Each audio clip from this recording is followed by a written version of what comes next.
আমার বাপি এসেছিলো কালকে, দেখো জামাই ষষ্ঠী নিমন্ত্রণ করতে জামাইকে। আর নাতির প্রচণ্ড শরীর খারাপ ছিল, মেয়ের ছিল, জামাইয়ের ছিল, ওই জন্য দেখতে এসেছে। নিজের খুবই শরীর খারাপ, কালকে আসতে পারছিল না, কিন্তু নাতি এত ফোন করছে সকাল থেকে, দাদু তোমাকে আসতেই হবে, আমার কাছে আসতেই হবে।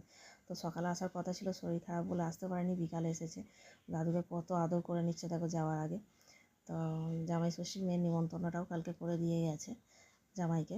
আর এখানে দেখো তার নাতির পছন্দের জুস, আপেল, আঙুর, নাতি যেগুলো যেগুলো ভালোবাসে সব নিয়ে এসেছে।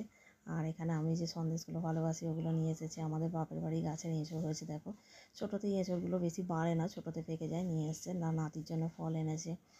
আর এখানে দেখো আমি একটা চানাচুর এনেছি, এটা আমার প্রচণ্ড প্রিয়। ওখানেই পাওয়া যায়, এটা টক ঝাল মিষ্টি নানা রকম।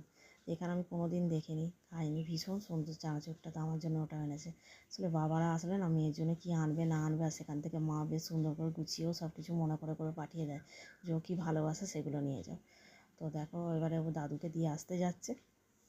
দাদুর শরীরটা খুব খারাপ, ওর বাবা বাসে তুলে দিয়ে আসবে, আসার সময় বাস থেকে নামিয়ে বাইকে করেই এনেছে, আবার দিয়ে আসতে যাচ্ছে। তো ও বললো মা আজকে আমি দাদুকে দিয়ে আসতে যাবো, বাসে তুলে দেবো।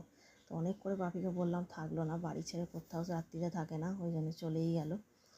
আর ও বললো মা দাদুর শরীর খারাপ, তাহলে দাদুকে আমি দিয়ে আসতে যাই, বলে পাপার সাথে দাদুকে বাসে তুলে দিয়ে আসতে গেল। তো বাড়ি ছাড়া তো কোনো দিন থাকে না, ওই জন্য থাকলেও না, এত করে বললাম, বাড়ি থেকে সবাই বললো, তারপরেও চলে গেল। তো মনটাও ভালো লাগে না, খারাপ লাগে, কী বলবো।